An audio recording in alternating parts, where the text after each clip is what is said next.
an actress, how do you feel being called star? How do I feel being flattered? I mean, it feels good to me. I don't know what else to say. I don't feel bad about it. Let's put it that way. See that scary guy over there? He's a very scary guy. Well, who is he? What's his name? You know, I'm totally amazed. I never imagined this would happen to me. How did winning the 1977 Oscar for Annie Hall change your career, your life, your goals? Well, I think that I think that it was such a shock. I wasn't really prepared for it. You don't want me to live with you. I don't want you to live with me. Whose idea was it? Mine. Yeah. It was yours, actually. I think I sort of denied it in some way, but it's been such a long time now. I don't really know what the effect of it has been. No, it's been an interesting life. So, what is it, $1 million? I beg your pardon? Oh, what is it? I mean, what is it that I inherited? Why, Elizabeth? What Elizabeth, of course? Your cousin Andrew's, Elizabeth. Are you joking? I was really surprised because a lot of kids like it, and these little girls come up to me, and there was a little girl who lives in my building, and she wanted to come up and see me because she was dressed like J.C. Wyatt, which I thought was like very, very unusual. So I was very surprised. I think that I haven't heard that much from women in general, but I think people, young kids, families seem to like it. I was very surprised. I thought it would just be working women, but it seems to be other people too. I think he's adorable. I don't like him. Oh, George. He's wearing Nikes. Who is that?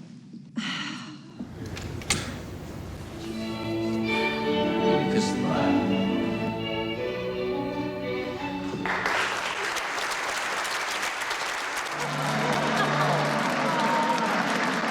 What is it? We can handle it. What's wrong with her? Nothing that won't go away in 9 months. Kids, you're gonna have a baby. I went to Lamaze classes. That was pretty amazing, seeing people who were about to give birth lying around breathing. That I just couldn't believe was going to reduce the pain. But I mean, I'm sure it must be good, but wow. Then I saw some births on television, and I have to tell you, most of them, wow, hard to keep that breathing going. That's what I would say. Wow. Do the baby fuck out, make the baby sleep. Oh, that's good. That's good. To be in a birthing scene, and your husband's supposed to come in and help you with your breathing, but then instead of your husband, Frank walks in the door. That would be terrifying. You know that. He would tell me about working. I mean, what was like when he was around? I just wish Marty were on every movie with me all the time. I really do. I wish he could be there every day, every minute of every day, all my life. He's so funny, and he's a great person to have around. I just spent the last 25 years with the most self-absorbed, arrogant man on earth who is getting married to my therapist, who I paid a fortune to lecture me on self-esteem, huh? Have you ever laughed more on a movie set than making this movie? No, because the truth of the matter is that, you know, Goldie, Bette, and I, we did not know each other prior to our gathering together for this project. But we each turned 50 within a month of each other at the same time while we were making the movie. Plus, we have all been in the movies for, you know, quite a long time. Right. And it was kind of a strangely shared experience, and it was a lot of fun. And don't tell me what to do, and don't tell me what to say. And when I go out with you, don't put me on display. Pretty good. I can tell you just hated working together. Just hated it. Yeah, we every moment was torture. Oh, trials and I don't want to look at either one of them. Really, I had enough. They're going to crack you up. You know, you're about to, I think, to become a very famous trio. Oh, we hope Oh so. dear, what does that mean? Oh, shut up. What should your nickname be if you were a trio? We're collectively known as, what, the Dunces? The Three Stooges, yeah. You don't own me. Don't try to change me in any way.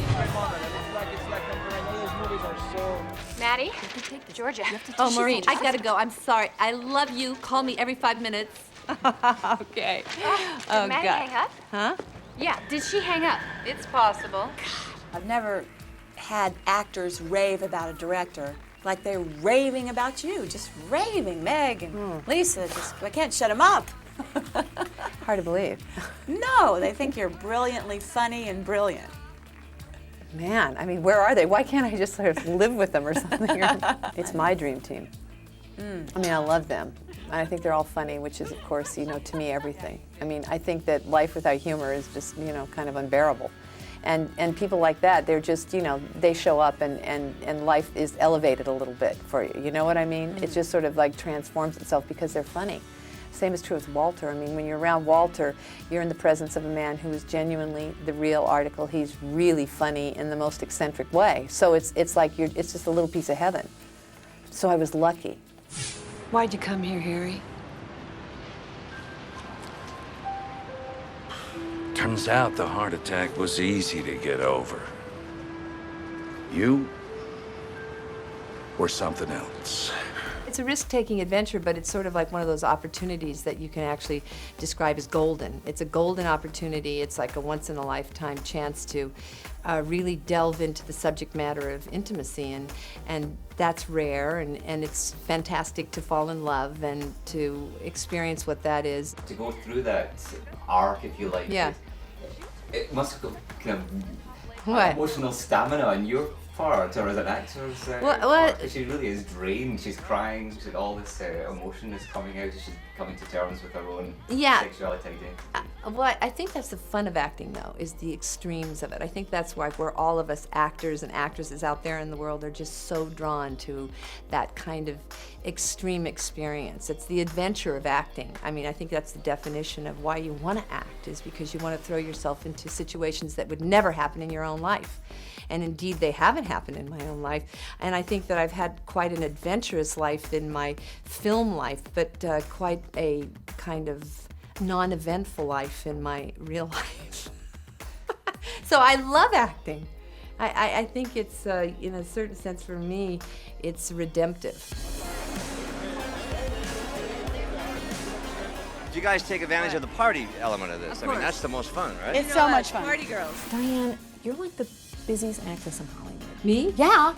Oh, you good. are. Yeah. Really? Okay, I'm gonna write that down. Yeah. And believe it and go with it. Scary, very scary. Yeah. No, I really think that you have to have a lot of good luck, not just hard work, but, you know, and take those opportunities. And these two are always going to do that.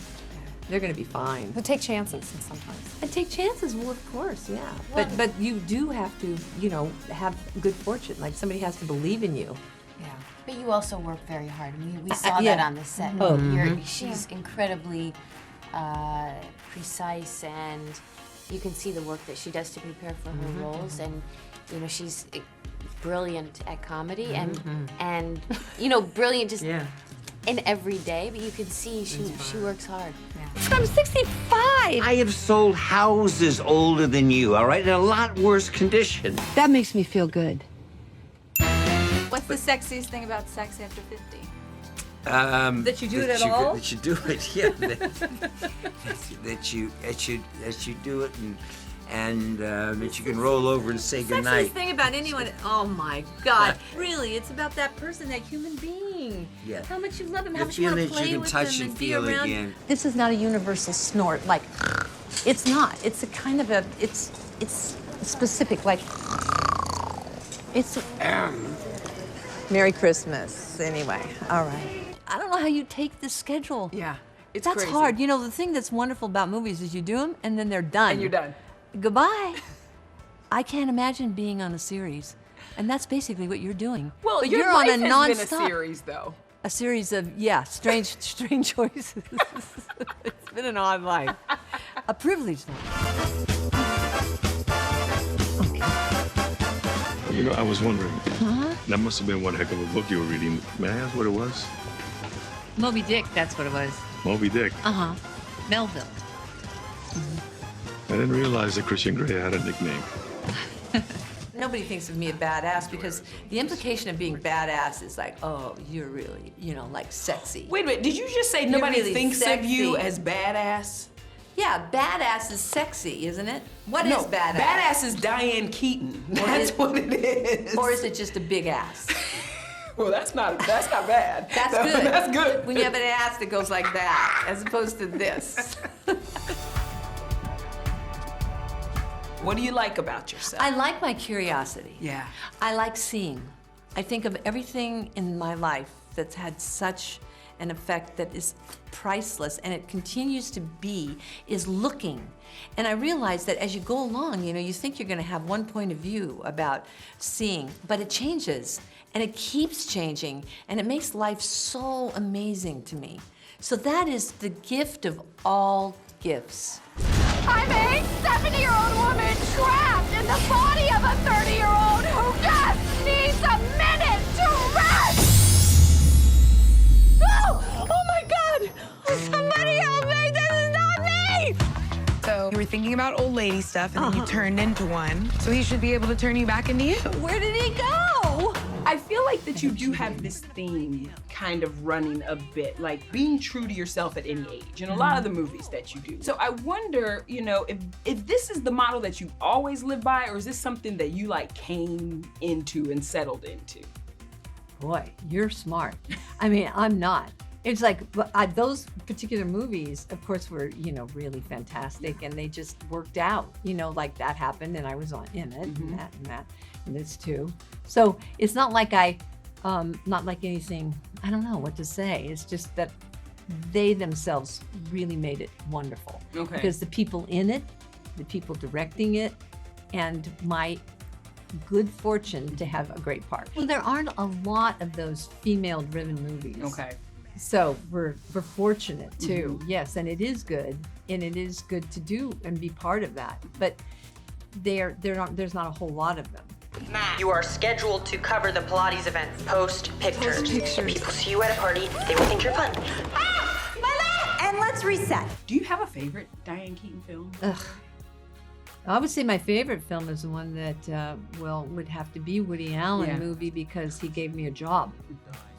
Nobody had. And so that propelled me to have more opportunities, and I auditioned in more films, and I auditioned for The Godfather, having never read it and knew nothing about it. And just was there, just standing there like every other woman. Well, no, worse, because I didn't know what the hell I was there for. But I thought maybe I could get a part or a job somehow. And they cast me. They cast me in that role. And then they didn't want Al Pacino. They didn't want him to play that part. And I had already been cast. I had been cast before Al Pacino in Godfather 1. Is this not weird?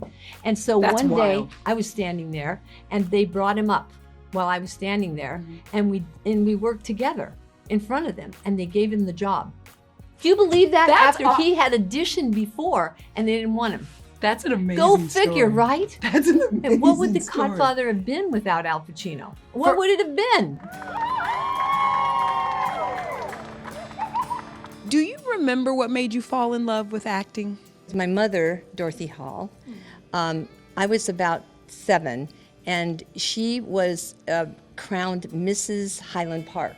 What it was amazing, because I was sitting there. I was old enough that she let me be in the theater, and the curtains opened, and suddenly there were all these things there, like a washing machine, and all kinds of, like a couch, and suddenly Mom was, like, she was like on stage and a miracle. That always lives with me. Yeah. Because I remember thinking, God, why can't I get up there? Maybe I could get some things, more like toys and things like that. You wanted toys. Well, you got a lot of them now, because you got all the accolades. You got all the I got toys. some good toys. You absolutely do. And when you're thinking about this, I mean, on this day, you can't help, I don't know if you already do, but you can't help but to think about legacy. And like what your legacy is, and still what is to come. Do you think about it? And what Never. do you think it is? No. I don't think about a legacy at all. No. Because it's over, done. We did that. Moving on. I don't think that there's going to be a legacy.